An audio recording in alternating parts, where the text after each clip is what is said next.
Hello everyone, this is NN Information. Welcome back to my YouTube channel. आज हम international organisations के बारे में बात करेंगे। तो चलिए शुरू करते हैं। सबसे पहले बात करते हैं यूनाइटेड नेशंस की, यानी यूएन। ये 24 अक्टूबर 1945 को इस्टेब्लिश हुआ। इसका हेडक्वार्टर न्यूयॉर्क में है।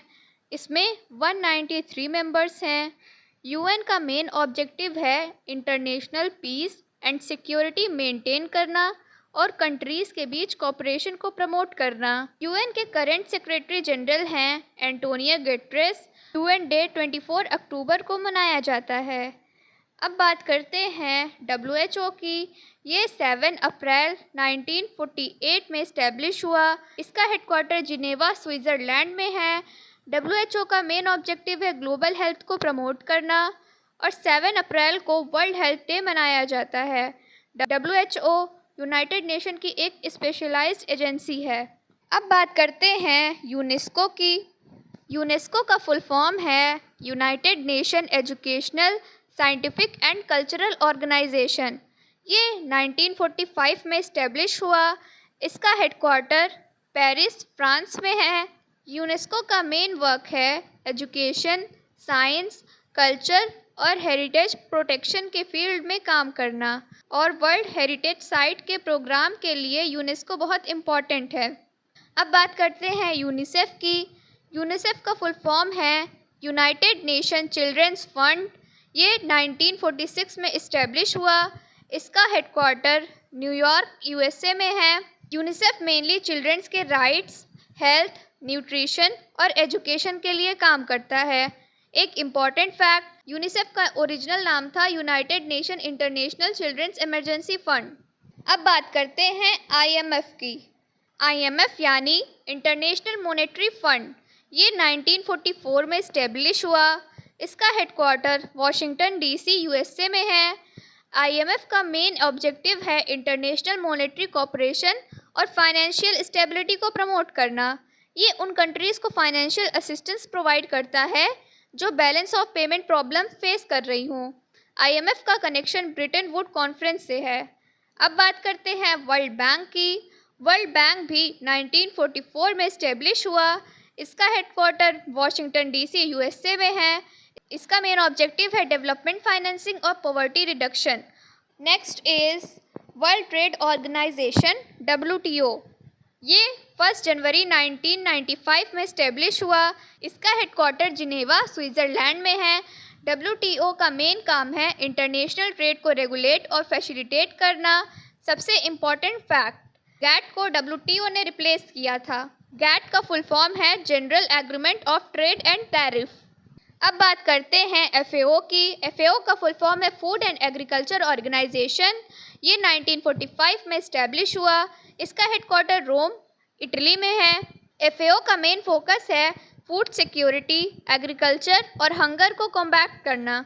16 अक्टूबर को वर्ल्ड फूड डे मनाया जाता है। अब बात करते हैं इंटरनेशनल लेबर ऑर्गेनाइजेशन की। ये 1919 में इस्टेब्लिश हुआ। इसका हेडक्वार्टर जिनेवा, स्विट्ज़रलैंड में है। आईएलओ का मेन वर्क है लेबर राइट्स, डिसेंट वर्क और सोशल जस्टिस को प्रमोट करना। ये दुनिया की ओल्डेस्ट इंटरनेशनल ऑर्गेनाइजेशन में से एक है। अब बात करते हैं इंटरनेशनल सिविल एविएशन ऑर्गेनाइजेशन की। इसका हेडक्वार्टर मॉन्ट्रियल, कनाडा में है। आईसीएओ का मेन काम है इंटरनेशनल सिविल एविएशन के स्टैंडर्ड्स, सेफ्टी और सिक्योरिटी को प्रमोट करना। अब बात करते हैं इंटरनेशनल मैरीटाइम ऑर्गेनाइजेशन की। ये 1948 में इस्टेब्लिश हुआ। इसका हेडक्वार्टर लंदन, यूके में है। इसका मेन वर्क है इंटरनेशनल शिपिंग की सेफ्टी और सिक्योरिटी को प्रमोट करना। Next is world meteorological organization. ये 1950 में इस्टेब्लिश हुआ। इसका हेडक्वार्टर जिनेवा, स्विट्ज़रलैंड में है। डब्ल्यूएमओ का मेन फोकस है वेदर, क्लाइमेट और एटमॉस्फेरिक साइंस। अब बात करते हैं यूएनडीपी की। यूएनडीपी का फुल फॉर्म है यूनाइटेड नेशन डेवलपमेंट प्रोग्राम। ये 1965 में इस्टेब्लिश हुआ। इसका हेडक्वार्टर न्यूयॉर्क, यूएसए में है। यूएनडीपी का मेन वर्क है पॉवर्टी रिडक्शन, सस्टेनेबल डेवलपमेंट और गुड गवर्नेंस को सपोर्ट करना। अब बात करते हैं यूएनईपी की। यूएनईपी का फुल फॉर्म है यूनाइटेड नेशन एनवायरनमेंट प्रोग्राम। ये 1972 में इस्टेब्लिश हुआ। इसका हेडक्वार्टर नैरोबी केन्या में है। यूएनईपी का मेन फोकस है इन्वायरमेंटल प्रोटेक्शन और सस्टेनेबल डेवलपमेंट। यूएनईपी का हेडक्वार्टर अफ्रीका में है। Next is UNHCR. यूएनएचसीआर का फुल फॉर्म है united nation high commissioner for refugees. ये 1950 में इस्टेब्लिश हुआ। इसका हेडक्वार्टर जिनेवा स्विट्ज़रलैंड में है। इसका मेन वर्क है रिफ्यूजीज और डिस्प्लेस्ड पीपल को प्रोटेक्शन और असिस्टेंट प्रोवाइड करना। अब बात करते हैं IAEA की। इसका फुल फॉर्म है इंटरनेशनल एटॉमिक एनर्जी एजेंसी। ये 1957 में इस्टेब्लिश हुआ। इसका हेडक्वार्टर वियना ऑस्ट्रिया में है। इसका मेन वर्क है न्यूक्लियर एनर्जी के पीसफुल यूज़ को प्रमोट करना और न्यूक्लियर सेफगार्ड को इंश्योर करना। अब बात करते हैं इंटरपोल की। इसका फुल फॉर्म है इंटरनेशनल क्रिमिनल पुलिस ऑर्गेनाइजेशन। ये 1923 में इस्टेब्लिश हुआ। इसका हेडक्वार्टर लियोन फ्रांस में है। इसका मेन वर्क है इंटरनेशनल पुलिस कोऑपरेशन और क्राइम प्रिवेंशन। अब बात करते हैं इंटरनेशनल कोर्ट ऑफ जस्टिस की। ये 1945 में इस्टेब्लिश हुआ। इसका हेडक्वार्टर द हेग नीदरलैंड में है। इसका मेन वर्क है कंट्रीज़ के बीच लीगल डिस्प्यूट को सेटल करना। अब बात करते हैं इंटरनेशनल क्रिमिनल कोर्ट की। इसकी इस्टेब्लिशमेंट 2002 में हुई। इसका हेडक्वार्टर द हेग नीदरलैंड में है। आईसीसी इंडिविजुअल्स के अगेंस्ट जेनोसाइड, वॉर क्राइम्स और क्राइम्स अगेंस्ट ह्यूमैनिटी जैसे सीरियस क्राइम पर प्रोसिक्यूशन करता है। अब बात करते हैं एशियान की। इसका फुल फॉर्म है association of south east Asian nation. इसकी इस्टेब्लिशमेंट 1967 में हुई। इसका हेडक्वार्टर जकार्ता इंडोनेशिया में है। इसमें 10 मेंबर्स हैं। ये organization south east Asia region से रिलेटेड है। इसके फाउंडिंग मेंबर्स हैं इंडोनेशिया, मलेशिया, फिलीपींस, सिंगापुर और थाईलैंड। अब बात करते हैं सार्क की। इसका फुल फॉर्म है south Asian association for regional cooperation. ये 1985 में इस्टेब्लिश हुआ। इसका हेडक्वार्टर काठमांडू नेपाल में है। इसमें 8 मेंबर्स हैं। ये साउथ एशिया रीजन से रिलेटेड ऑर्गेनाइजेशन है। इसके मेंबर्स हैं अफगानिस्तान, बांग्लादेश, भूटान, इंडिया, मालदीव्स, नेपाल, पाकिस्तान और श्रीलंका। इंडिया सार्क का फाउंडिंग मेंबर है। अब बात करते हैं ब्रिक्स की। ब्रिक्स का ओरिजिनल नेम था ब्रिक। ब्रिक में 4 कंट्रीज़ थी, ब्राज़ील, रशिया, इंडिया और चाइना। बाद में साउथ अफ्रीका 2010 में ज्वाइन हुआ और ब्रिक्स से ब्रिक्स बन गया। ब्रिक्स का मेन ऑब्जेक्टिव है इमर्जिंग इकोनॉमीज़ के बीच इकोनॉमिक और पॉलिटिकल कोऑपरेशन को प्रमोट करना। Next is G7। इसका फुल फॉर्म है ग्रुप ऑफ 7।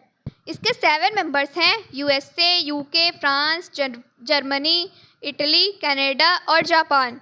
G7 का मेन फोकस है मेजर एडवांस्ड इकोनॉमीज़ के बीच इकोनॉमिक और political cooperation. Next is G20। G20 का फुल फॉर्म है ग्रुप ऑफ 20। इसकी इस्टेब्लिशमेंट 1999 में हुई। इसका मेन ऑब्जेक्टिव है इंटरनेशनल इकोनॉमिक कोऑपरेशन। इंडिया ने 2023 में G20 समिट होस्ट किया था। 2023 G20 समिट न्यू दिल्ली में हुई थी। यूरोपियन यूनियन भी G20 में रिप्रेजेंटेड है। अब बात करते हैं ओपेक की। इसका फुल फॉर्म है organization of petroleum exporting countries. इसकी इस्टेब्लिशमेंट 1960 में हुई। इसका हेडक्वार्टर वियना ऑस्ट्रिया में है। ओपेक का मेन वर्क है पेट्रोलियम पॉलिसी को कोऑर्डिनेट करना और ऑयल मार्केट स्टेबिलिटी को प्रमोट करना। अब बात करते हैं नाटो की। इसका फुल फॉर्म है नॉर्थ अटलांटिक ट्रीटी ऑर्गेनाइजेशन। ये 1949 में इस्टेब्लिश हुआ। इसका हेडक्वार्टर ब्रसेल्स, बेल्जियम में है। नाटो एक मिलिट्री अलायंस है। इसका मेन ऑब्जेक्टिव है कलेक्टिव डिफेंस। अब बात करते हैं यूरोपियन यूनियन की। यूरोपियन यूनियन का प्रेजेंट फॉर्म 1993 में इस्टेब्लिश हुआ। इसका मेजर ट्रीटी है maastricht treaty. Main institutional centre Brussels और बेल्जियम। यूरोपियन यूनियन का मेन ऑब्जेक्टिव है यूरोपियन कंट्रीज़ के बीच इकोनॉमिक और पॉलिटिकल कोऑपरेशन। अब बात करते हैं अफ्रीकन यूनियन की। ये 2002 में इस्टेब्लिश हुआ। इसका हेडक्वार्टर एडिस अबाबा इथियोपिया में है। इसका मेन ऑब्जेक्टिव है अफ्रीकन कंट्रीज़ के बीच पॉलिटिकल, इकोनॉमिक और सोशल कोऑपरेशन को प्रमोट करना। अब बात करते हैं SCO की। SCO यानी शंघाई कोऑपरेशन ऑर्गेनाइजेशन। ये 2001 में इस्टेब्लिश हुआ। इसका हेडक्वार्टर बीजिंग, चाइना में है। SCO का मेन फोकस है रीजनल सिक्योरिटी, पॉलिटिकल कोऑपरेशन और इकोनॉमिक कोऑपरेशन। इंडिया 2017 में SCO का फुल मेंबर बना। अब बात करते हैं एशियन डेवलपमेंट बैंक यानी एडीबी की। ये 1966 में इस्टेब्लिश हुआ। इसका हेडक्वार्टर मनीला, फिलीपींस में है। एडीबी का मेन वर्क है एशिया पैसिफिक रीजन में इकोनॉमिक और सोशल डेवलपमेंट को सपोर्ट करना। Next is new development bank NDB. ये 2015 में इस्टेब्लिश हुआ। इसका हेडक्वार्टर शंघाई, चाइना में है। एनडीबी को ब्रिक्स कंट्रीज़ ने इस्टेब्लिश किया था। इसका मेन पर्पस है इंफ्रास्ट्रक्चर और सस्टेनेबल डेवलपमेंट प्रोजेक्ट को फाइनेंस करना। तो गाइज़, ये थे इंटरनेशनल ऑर्गेनाइजेशंस के कंप्लीट नोट्स। अगर आपको ये वीडियो यूज़फुल लगा हो तो वीडियो को लाइक, शेयर और सब्सक्राइब ज़रूर करें। मिलते हैं नेक्स्ट वीडियो में, तब तक के लिए बाय बाय।